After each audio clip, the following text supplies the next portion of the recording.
Hi guys, welcome to my channel, Lighting Your Sunshine, where we like to shine a light within and empower ourselves. So for today's reading, I was going to use the dragon oracles, and then I heard just dragons, only dragons. And then when I opened up the box, it's all my butterfly cards. So, surprise! I was surprised. So, just dragons, but dragons into butterflies, I guess. Let's see what that's about.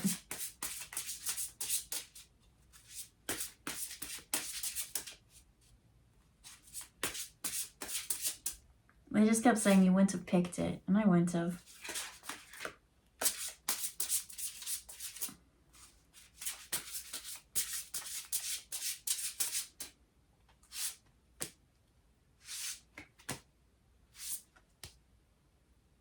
I want that one. I see it.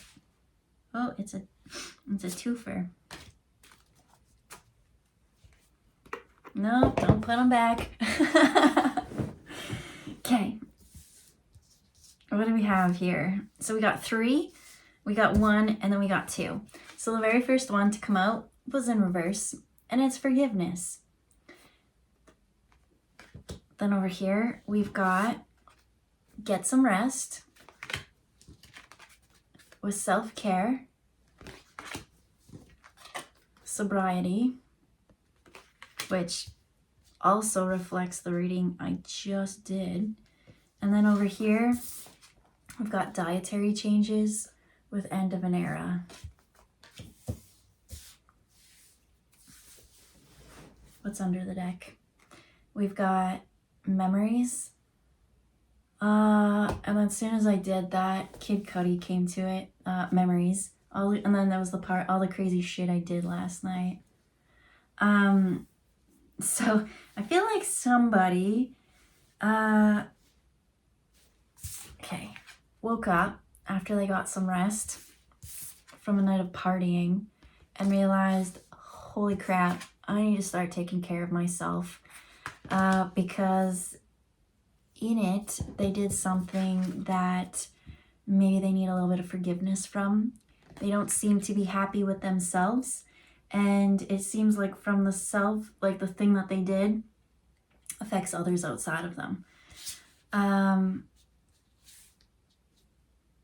see just, what am I seeing? I see dehydration. I see like in the skin. I just see someone's face just being like, you know, and like they look in the mirror, they keep showing me that. And it's like, I'm seeing like a really old wrinkly man and not recognizing themselves in the mirror, because they're not actually that old. I'm hearing they got like youthfulness, but when they look, the way they look is not how they feel.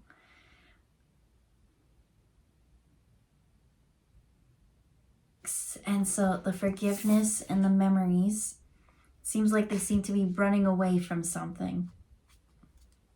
What are they running away from?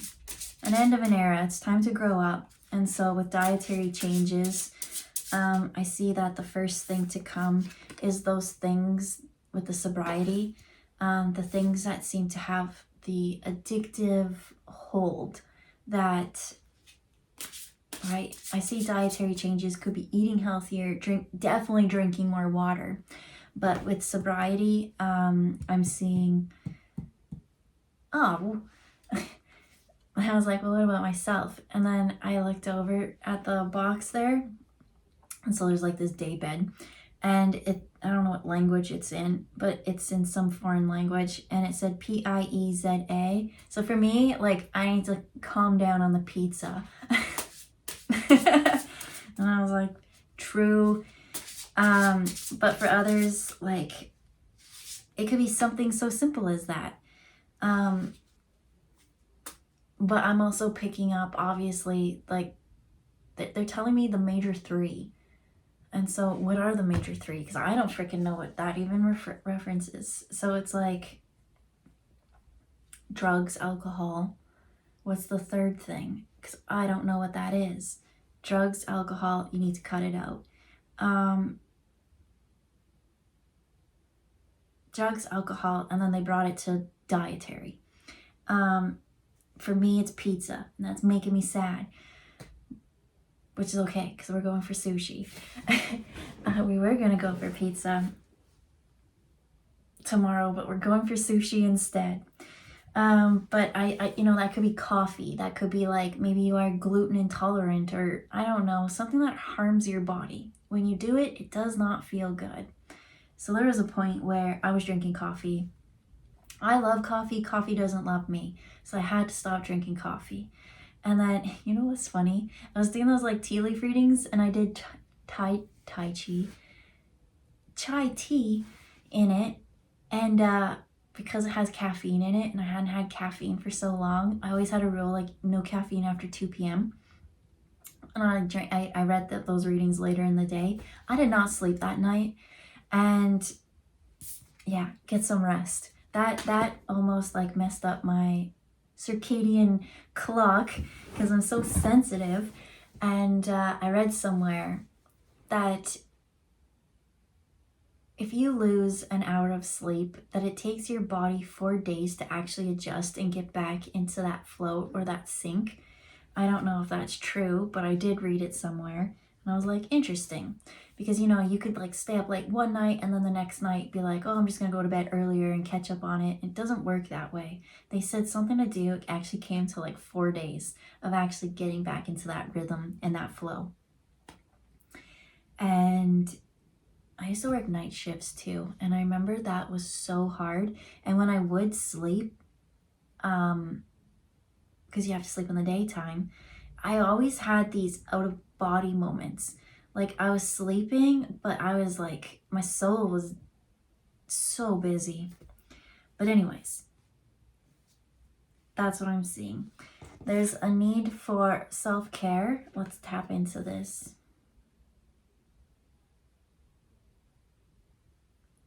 They're bringing me to the lung area or the upper back. I see it more concentrated in the upper back. It has to do with heart. It could be like, maybe it's the lungs, maybe it's the heart, something to do with that. I'm not medical advice, anything. You go to your doctor. But I'm seeing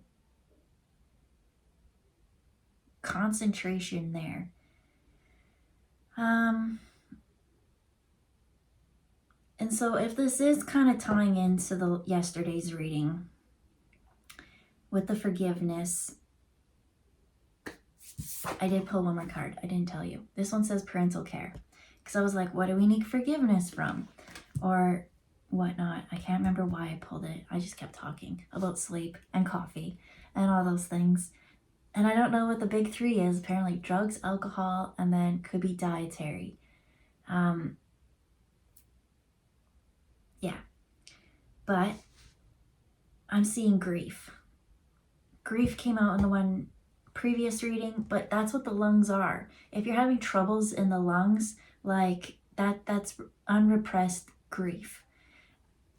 And so maybe it does have to do with something, again, that comes from childhood.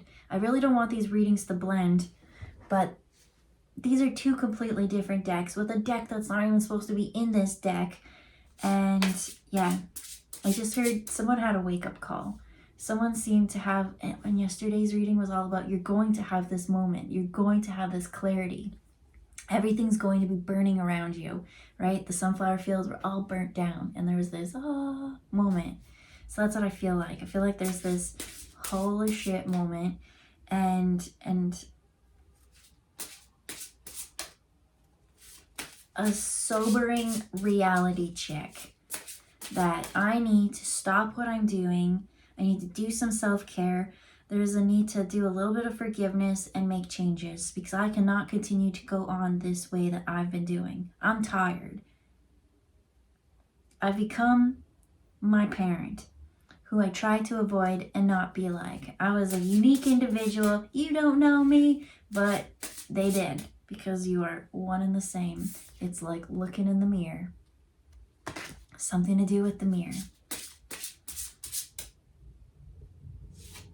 And that's what I keep seeing though, is I keep seeing like really saggy, dehydrated skin and like not even recognizing something. it's almost like feeling like in the youth, this is how I was.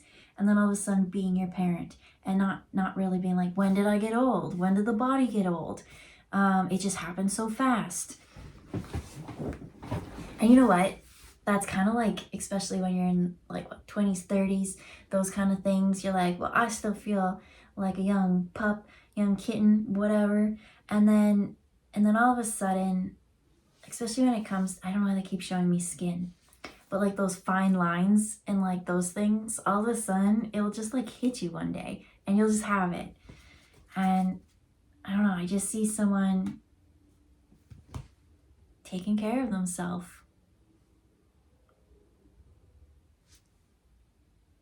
So we have courage, and there's a moth on there.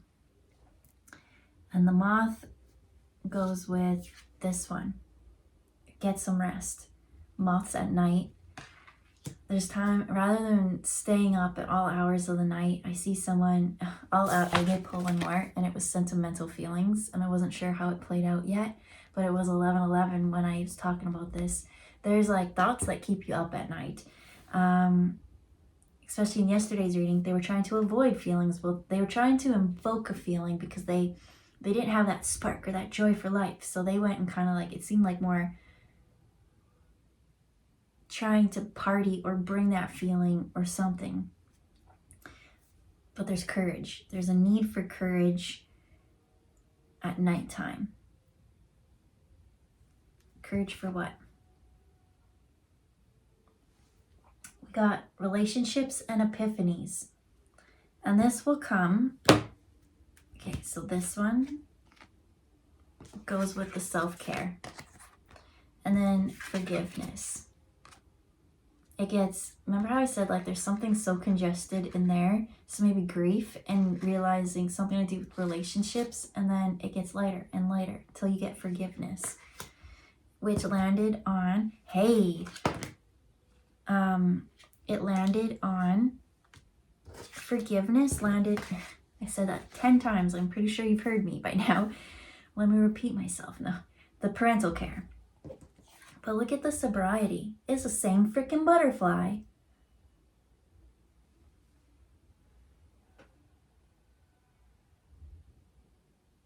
Didn't even realize that.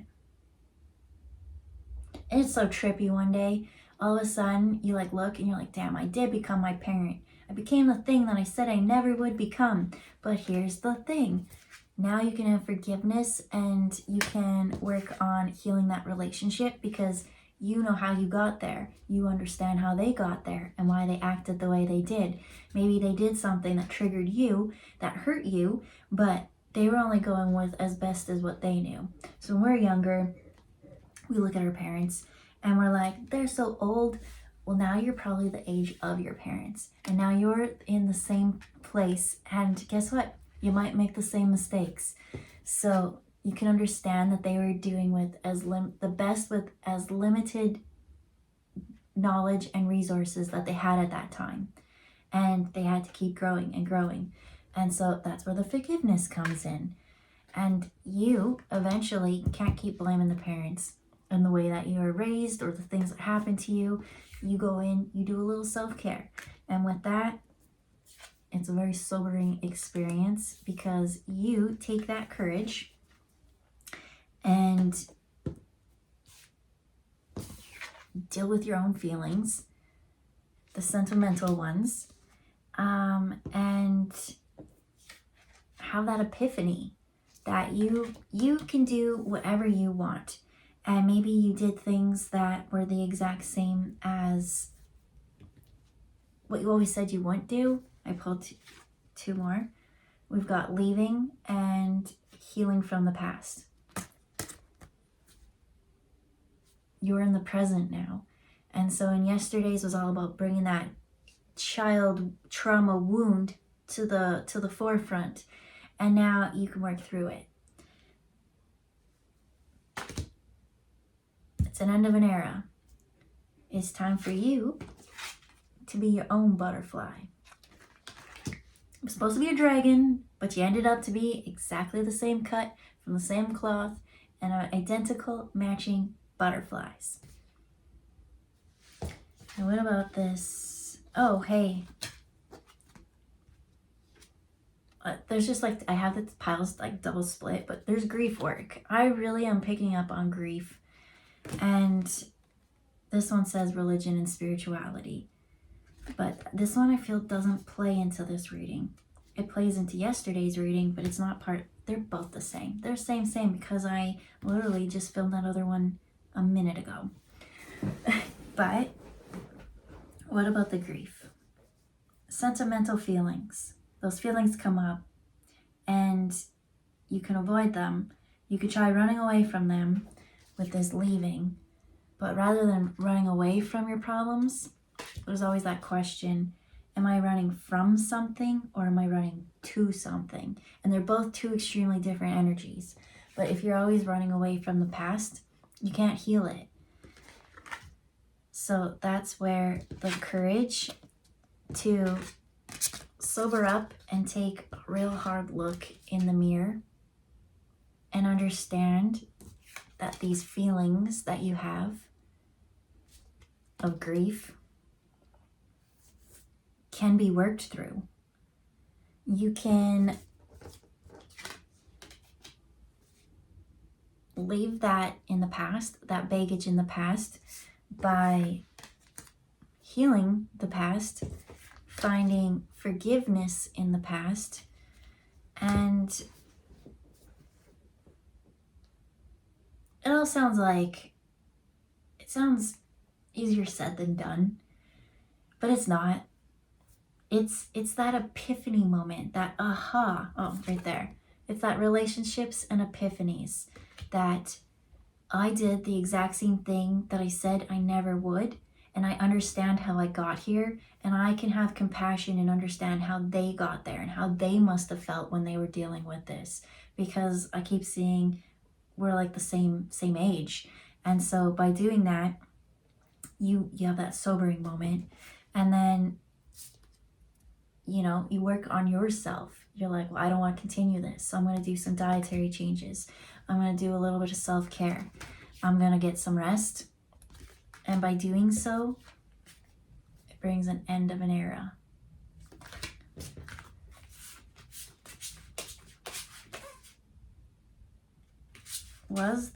I just wanted to see, was there any other monarch looking? It was this one. Sentimental feelings, the end of an era. It's really hard when you've been carrying around your baggage for so long. You're like, this is mine. I cultivated this, right? Especially when this feeling is such an ingrained pattern within you that's just how I've always reacted. And that's how they always reacted. Things can never change. Well, it's an end of an era. It is time to change. You're the one who can alchemize this feeling within you by taking a real hard look in the mirror, they say. Who are you? Who do you want to be? You know who you wanted to be, but you know who you became because you still had those lingering emotions, resentments, grief, those kind of things, and running away from it. It's almost like I was running to what I thought I was going to be, a dragon, but you're a butterfly, right? You're a caterpillar, and you have this moment to bust forth and show your wings. And guess what? With DNA and heritage and things like that, you might even end up looking like your parent. And you might not like that. But guess what? The ancestors are something to be proud of. Even if you don't like the line that you came from, you're here. And that's a magical gift in itself. You can end whatever it was previously in that line, alchemize it with this end of an era, and you create the beauty and the wings going forward. So with that, we'll leave it there. I hope you have a good day, and we'll see you next time. Bye, guys.